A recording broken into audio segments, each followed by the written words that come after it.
All right. We were talking about Rob Porter earlier. The president has finally weighed in. Thanks, guys. Well, we wish him well. He worked very hard. I found out about it recently, and I was surprised by it.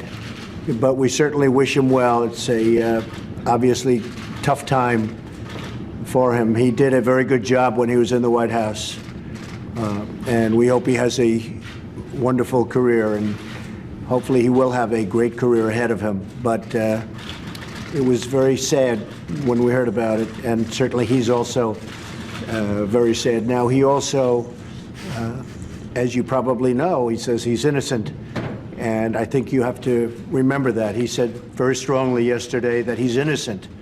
Very strong. So you'll have to talk to him about that, but we absolutely wish him well. Did a very good job while he was at the White House. Thank you very much, everybody. I don't think he's beat hope yet. He usually waits for vacations to peak. He said it strongly, okay? He said it strongly. He said it about as strongly as he hit them to begin with. I should have made that joke. Oh, my God. I don't even know. I mean, yeah. The shocking news that Donald Trump does not take beating women seriously. He doesn't take, the guy doesn't take human life seriously, on any level. The main thing to monitor is, can it be proven that he knew about this, that they just overlooked these allegations and this stuff when they were getting this guy? I could actually believe in this case and being like, guys, I got a lot on my plate. I'm trying to cut a lot of deals. I could see trying to enrich myself. Rob, whatever. I don't care. Just keep it out of the press. Trump jokingly told economic advisor Gary Cohn several months ago when he initially thought Porter was just some guy who happened to hand me papers. I don't know if he exactly knew about this. And then he realized works for him. The paper guy hit his girlfriend? But then he had a realization that he was, quote, the smartest guy in the White House. Because he might be. Handing papers functionally could count as being really high up there in this brain-soaked conglomeration of friggin' troglodytes. All right. Now we have a clip of Rob Porter's ex-wife, and she's actually also going to pretty strongly talk about what this guy does. These last few days been like for you? It's certainly been overwhelming. I did not seek this out and did not ask for it. And as the moment was brought to me to share these intimate and shameful details that I haven't even shared with family and friends has been really cathartic. When you say shameful, what do you mean by that?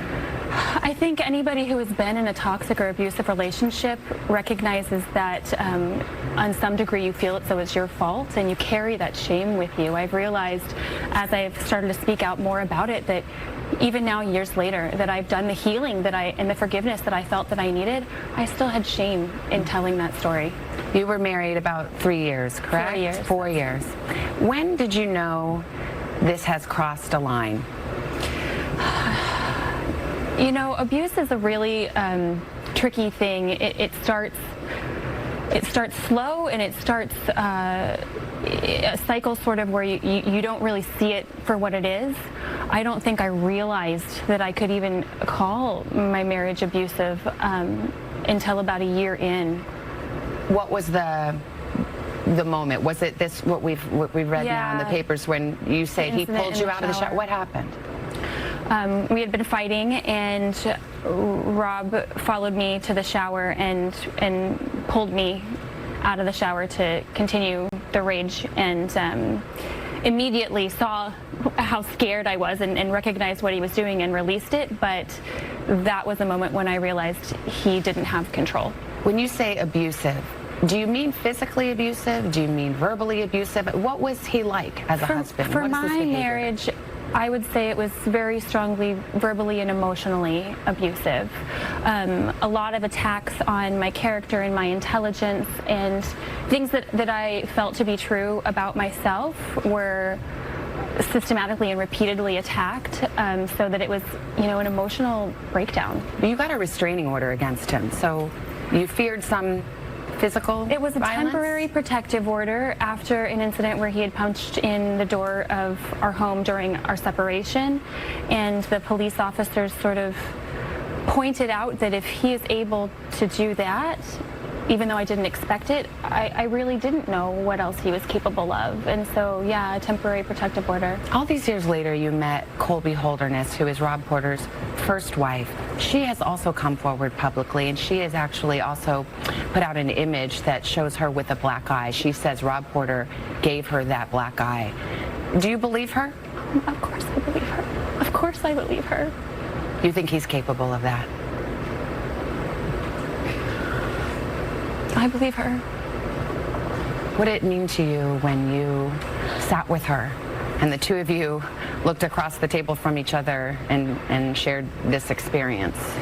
It's so isolating to be, I mentioned the shame, but it's also the isolation that you don't really feel like you can talk to anybody about it or like anybody would understand. And so to meet Colbie and to hear her story and to recognize that we both had that experience was a relief.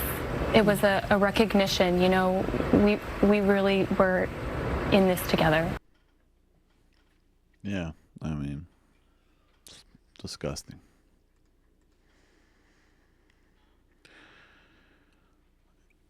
She articulated herself very well. And I was glad that she pushed on that shame theme. That's very important.